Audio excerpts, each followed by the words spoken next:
How's it going, everybody? If you're new to the channel, my name's Matt. I want to thank you for tuning in.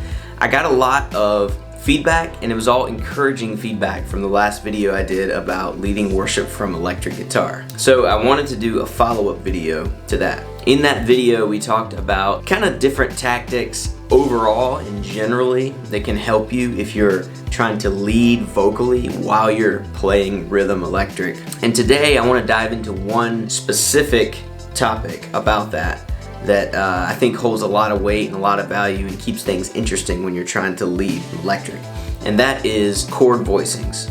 So if you're looking for a video that's going to tell you about all the different chord voicings for lead electric, like trying to shred lead parts in a song with different chord voicings, this is not that video. But what we will do is look at what chord voicings and positions you can use that can feel very comfortable and very second nature while you're leading vocally to your congregation. Ideally, these voicings, if you're leading people and you're trying to engage with people, you don't want to be tied up trying to do all these fancy chords. You want to be able to let your instrument have a lot of freedom and not have to think as much about what you're doing. That gives you freedom to actually lead and to shepherd people while you sing. So that's what we're talking about today. We're going to look at 5 different chord voicings, and we're going to base them off of where you would be capoing, or in other words, what your root cowboy chord would be. So let's go ahead and get into it. The first place that you would be playing is you'd be playing G formations, right? So let's say you're either in the key of G, or in my case, I'm going to do it right here. Let's say we're in the key of A. I do a lot of songs in A. It happens to fit my range. Let's say we're in the key of A, and we're going to be playing G voicings. So on an acoustic, if you're in the key of A playing G voicings, you'd be doing this number, right? So that's not what we want to do all the time when we're leading from electric. If you look at the last video, we talk about ways that you can actually support the song by playing parts that help emphasize instead of just strumming all the time. But today, let's look at, in that emphasis, how you can play different chord structures to make it fit.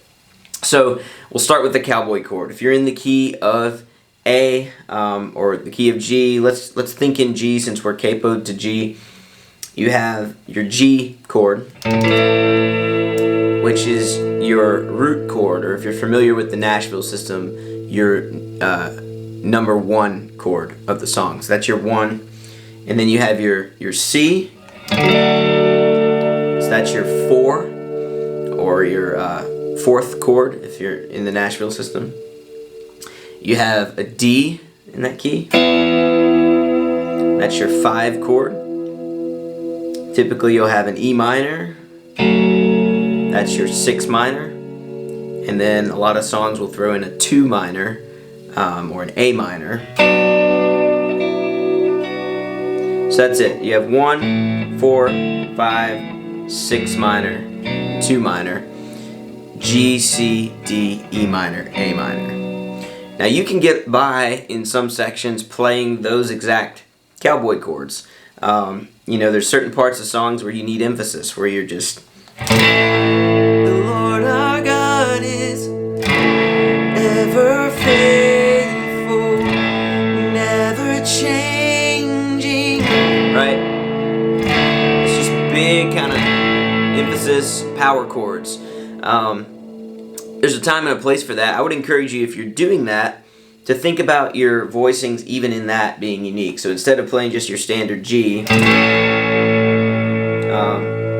maybe add in the ring finger on the top, and maybe mute the bottom string and play it with just that note as the bass. Something different. Instead of playing your standard C, you can do that C add 9. Everybody loves that. It's really pretty. Instead of playing your standard D, what I like to do is you can play your D without your middle finger on the 2nd fret, so you can let that E string ring out. Sounds kind of different, gives it a little more texture. Another way to play your D there is to actually take a standard C chord and just slide it up 2 frets. And then with that, you don't want to play the bottom string a ton, but you can. So.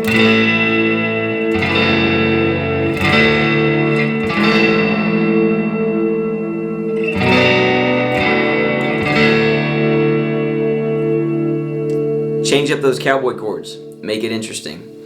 But the formation I really want to talk about is if you're capoed to play for G, there's a really simple thing that you can do.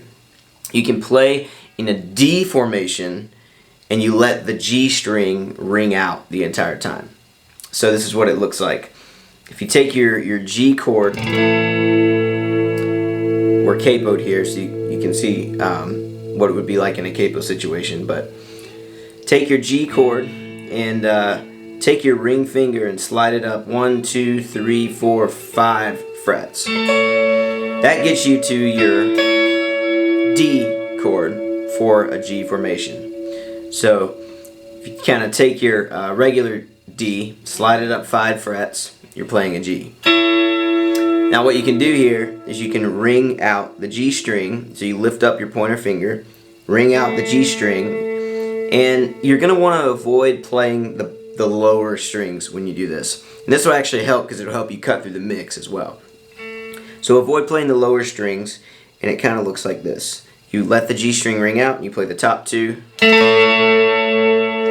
can even let the D string ring out if you want. It's still part of the G chord. What I like to do when I'm doing it is I take my thumb and just kind of mute the bottom 2 strings so that they don't get in the way. So if I play those bottom 2, nothing happens. That lets me strum a full chord, and it's only muting, it's only playing the strings that are necessary. So with that, what you can do is you can take, your same sort of number system. Remember, you have your G, your C, your D, and your G, or your E minor and your A minor. So your 1, 4, 5, 6, and 2. You can apply that to this formation in just dropping or raising certain fingers to get you to those chords. So if you start with your root or your 1 or your G, and then you take that position and you add your pinky in to the same fret that your ring finger's on, but on the high E string. So just kind of take that pinky, drop it on. Then you're playing your 4 chord or your C chord in the key of G. So 1, 4, G, C, G, C. Now for your 5 chord or your D chord, what I like to do is I try to lock in as many fingers as I can, and that way you're always kind of rooted and anchored down to something, so you don't have to look down at your guitar as much and you can actually focus on leading people. But in this case, when you go to the D chord, you do have to move all your fingers, and the way I think about it is I'm moving my ring finger down a fret and then the other ones follow. So you have your 1 or your G, your 4 or your C. For your D or your 5, take your ring finger, move it down a fret, and add your pointer finger on the high E string 2 frets down from there. Still muting the bottom strings. So 1 or G, 4 or C, 5 or D. It's pretty close. Like, once you get used to it, you can do it without thinking about it too much. And then the 6 minor in this is really simple. There's 2 ways you can do it. A simple way and then a more complex way.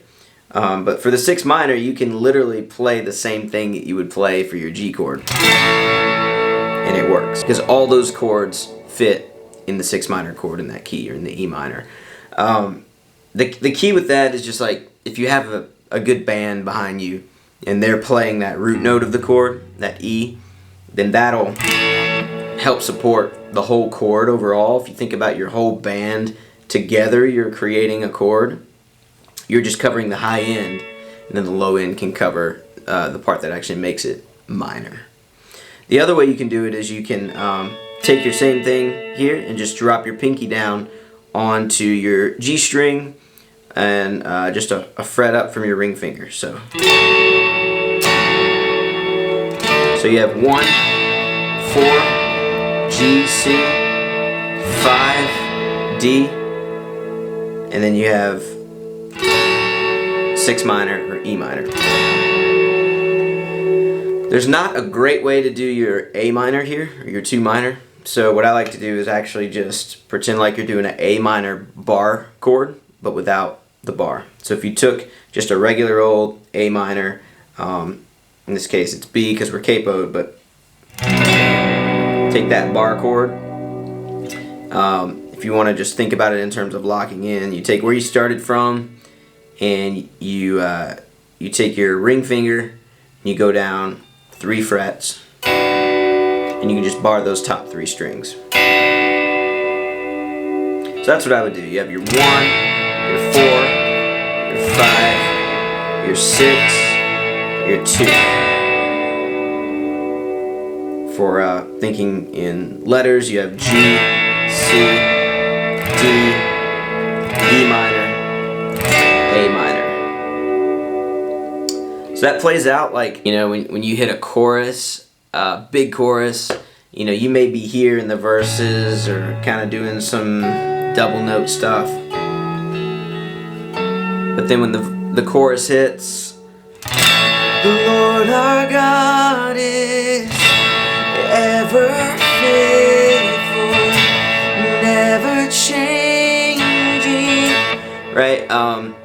This is one of those formations too that you can really kind of wail into, and it doesn't occupy too much space, so you can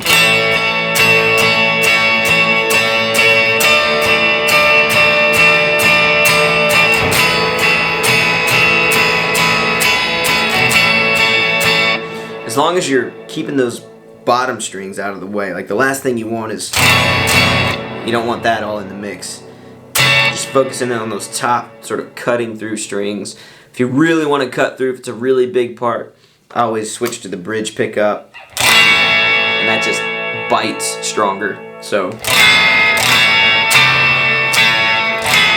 side note, when I'm leading from electric, I'll typically stay mostly on the neck or the middle position, and then for the bigger parts, every once in a while, I'll kick it down to the bridge, but not always. Alright, so let's pretend, you know, your song is in a key that's not conducive to capoing in G. So those chord formations I just showed you, that'd work great if your song's in A, you want to capo on the 2nd fret. Your song's in B, you want to capo on the 4th fret. Right? Maybe even C if you're pushing it. But once you start getting up in this range, there's certain keys that just capoing in G just doesn't work for. So that's when you can capo in a different formation. So let's talk about capoing in the C formation. If you're capoed and playing in C, let's keep it on the 2nd fret here. Pretend, you know, this is your C. If you move that up 2 frets, you're at a D. That note right there is D.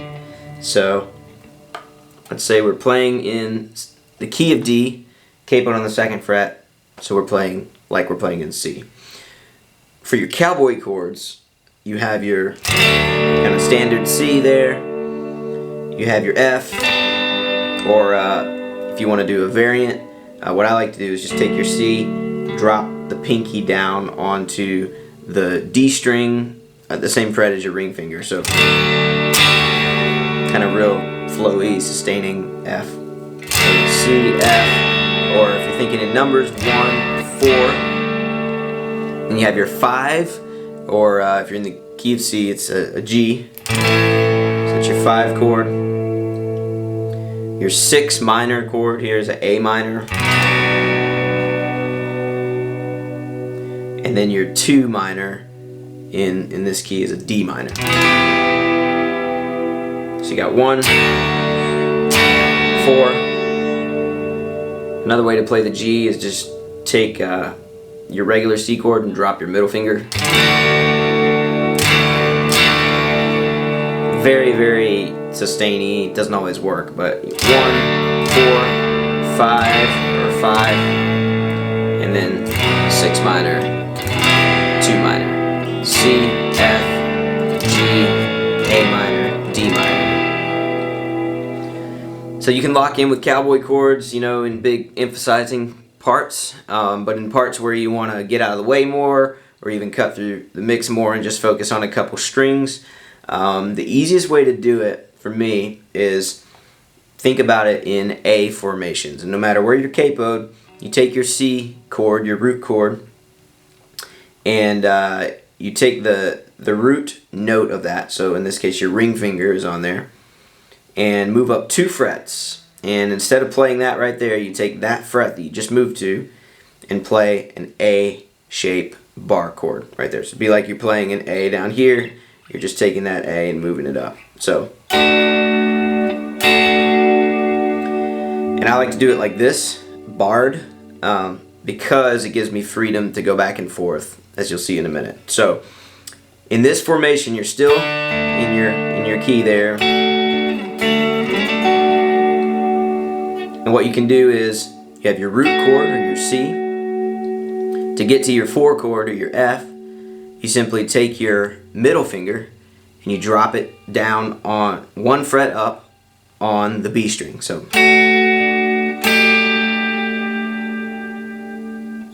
1, 4, C, F.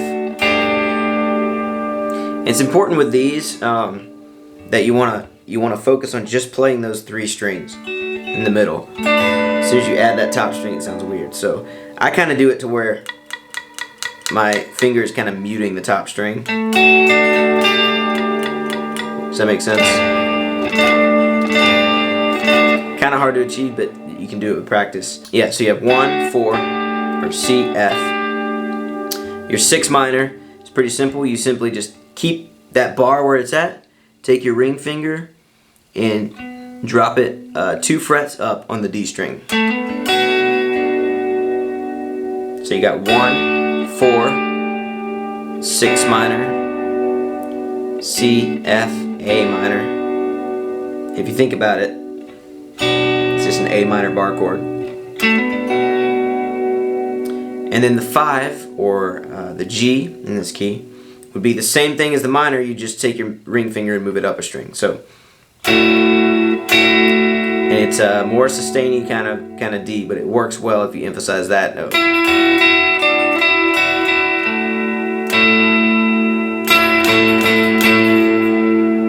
So you got 1, or C, 4, or F, 6 minor, or A minor, 5, or G.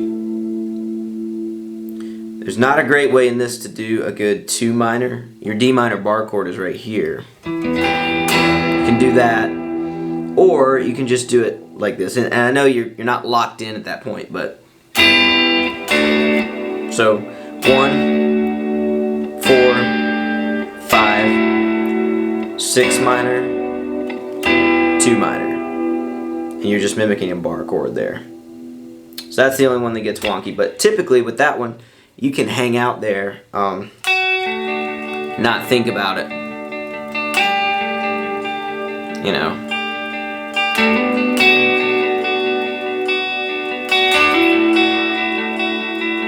It works well for that picky kind of stuff, you know. Living Hope's a good example of that, where, you know, how great the chasm that lay between us, how high the mountain, even the chorus, hallelujah, praise the one who set me free, hallelujah. You can lock your bar in right there, not have to think about what you're doing on the guitar as much. You can focus on leading vocally. Alright, so let's say the song is in a weird key again, and you're finding it hard, you know. You can capo up here, and you're like, man, this is getting kind of high. You want to be in the key of E, but you don't want your voicing to be that high pitched. Let's look at E formation. I'm gonna capo in the first fret here, just so we can see. But this is based off of, you know, playing open E chords. And this one, you know, if you've been around kind of in different, you know, worship movements the past couple decades, there's a really common thing going around with this chord formation, especially on acoustic, where it was, you know, every song just had this open E.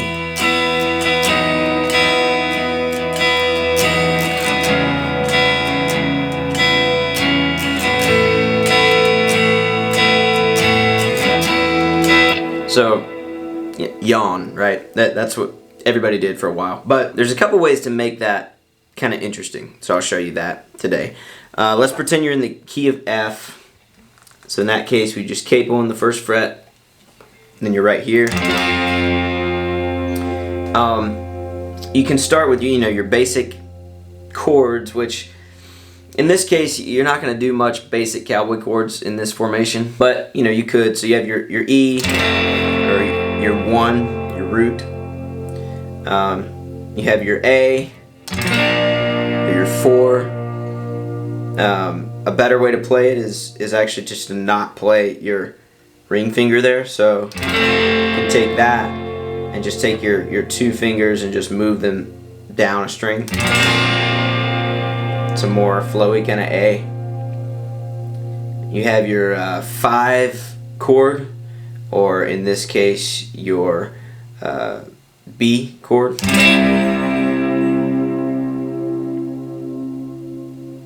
And then you have your, and a better way to do it is I just kind of do a bar chord and leave it open. And then you have your 6 minor chord, or your C sharp minor. And you, once again, you can do the bar chord and leave that open by eliminating your middle finger.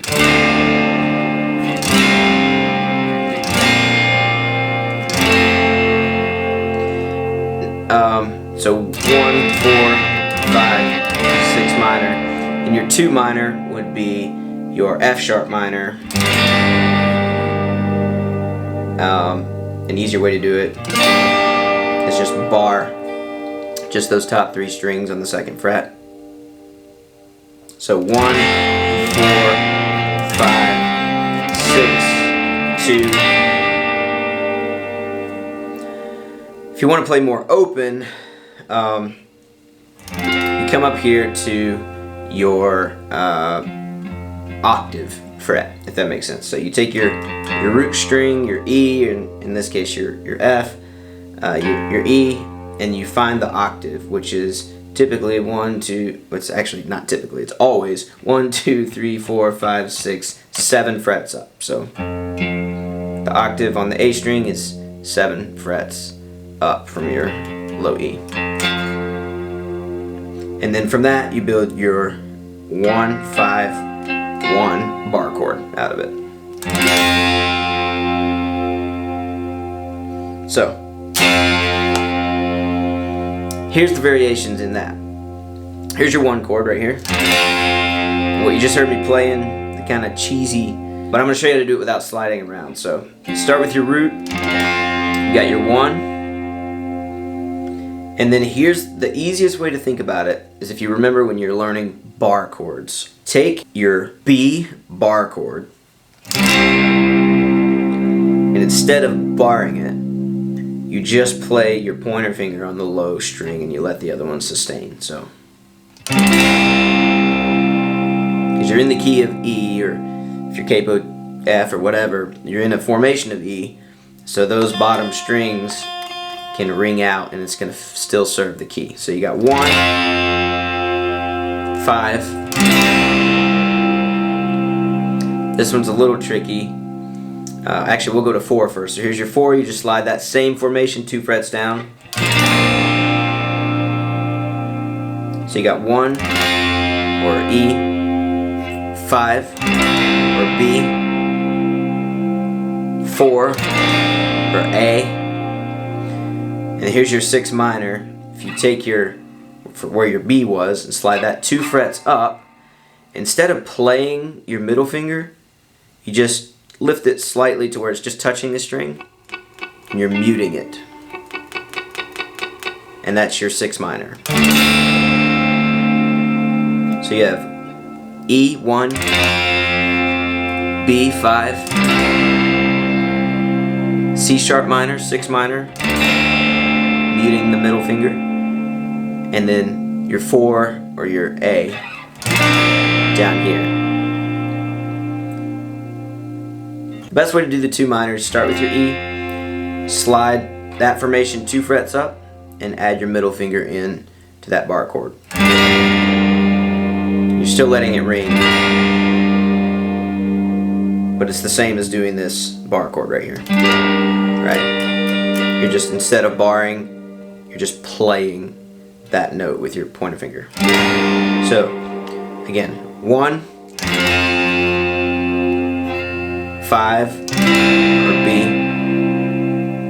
6 minor, C sharp minor, 4 or A, and then F sharp minor, 2 minor.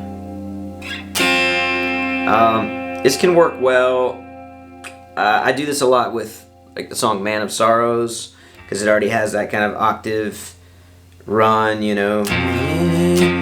Sorrows, Lamb of God.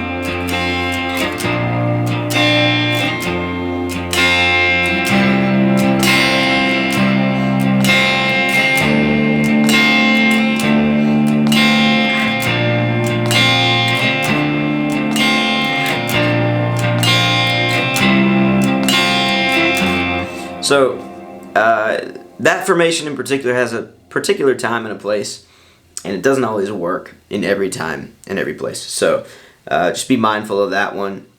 It can work, but it has to be kind of a real open, flowy feeling song. The last thing I want to talk about is another thing that you can do if you're in the key of G. And I like to call this Blackbird formations. So if you're familiar with the song Blackbird by the Beatles, if you ever try to learn that song, you know it kind of starts with something like this.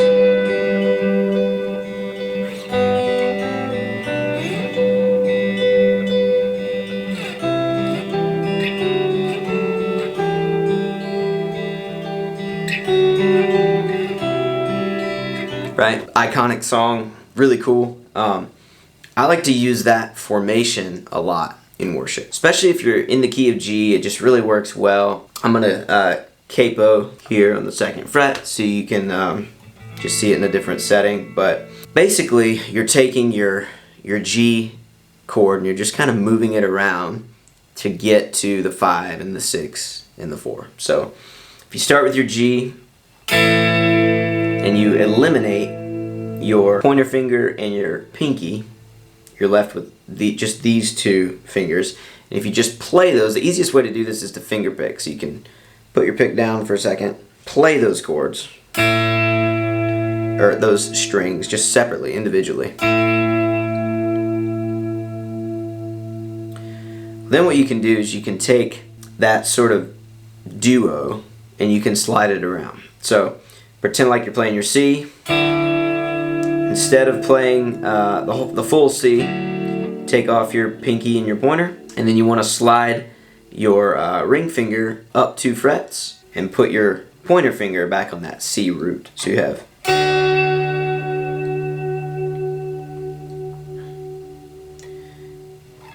So there's your G, here's your C. Another way to do the G's, you can do a 3rd root instead of a 1 root. That's also your G.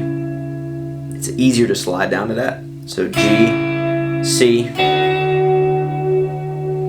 up 2 frets, same formation, is your 5. So your D. And then your pointer goes up 2 frets, but your ring just goes up 1 fret here. And that's your 6 minor. If you think about it, you're just playing that, but you're eliminating all the strings except for 2. Then you can keep going. Same formation, up 2 frets. You're back at a 5 now. and then pointer up 1 fret, ring up 2 frets. Now you're back at your 1 or your G.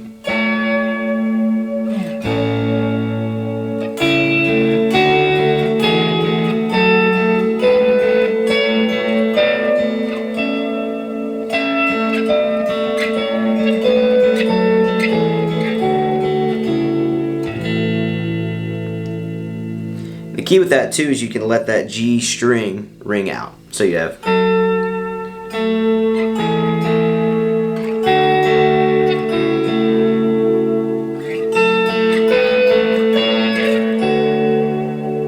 and I like to do this in quiet parts. It gives me something to do on rhythm that's easy, that I know I can move around. It takes a little bit of getting used to, but you know, a quieter section of the song, it's in Christ alone my hope is found. He is my light, my strength, my song, this cornerstone, this solid ground, firm through the fiercest drought and storm. It just kind of gives you that like really chill, quiet vibe. So there's a way to do it there in real quiet sections. There's also a way to do it in big sections. So let's say I'm on, you know, a big chorus and I'm flipped down to the bridge pickup.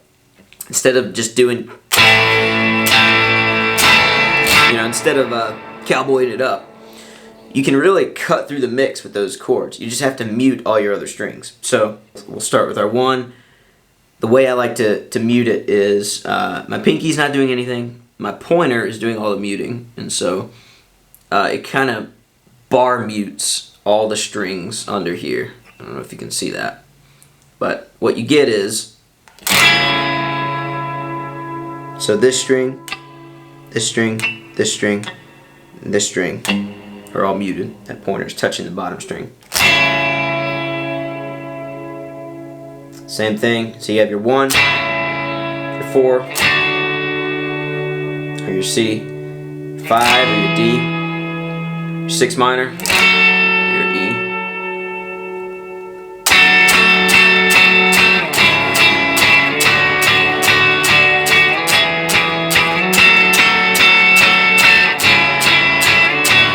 Sounds super punk rock when you play it by itself, but in the context of everything, it can really cut through a mix. It's who you are.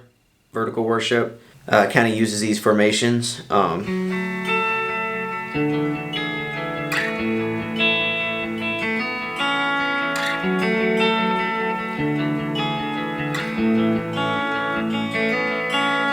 Treasure of greatest price, healer. Slightly different, but it's based on that same formation. And then, you know, when I get to the big chorus of that song, I'm hitting those larger chords. It's who you are. It's who you are. It's who you'll always be. Sounds kind of lame by itself, but if you're in the mix of a full band, it'll really pierce through. That's all I have for us today. I would encourage you to take all those formations I just named and kind of look at them and just blend things around, you know. Try lifting fingers up, putting fingers back down, seeing what happens within those, and yeah, just kind of make it your own. You know, just as an example, you could say key of G. There's, you know, a few different formations to work with, so you can easily just cross back and forth between different ones. You know, let's say you're in your G and your C. You want to do that one that we just talked about. And there's your D from the other one. E minor.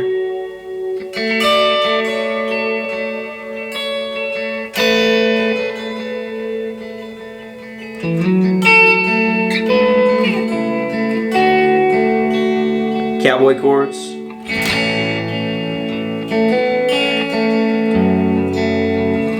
Back to the Blackbird. Back to the D formation.